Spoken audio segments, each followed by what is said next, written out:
ये आवाज आपको तब तक सुनेगी जितनी आपकी रियल एज है। आओ देखते हैं। ओके, अभी तो सबको सुन रही होगी क्योंकि मुझे नहीं लगता मुझे कोई 70 साल का देख रहा होगा।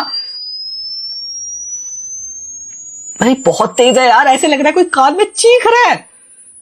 ओके, अब थोड़ी ठीक हो गई।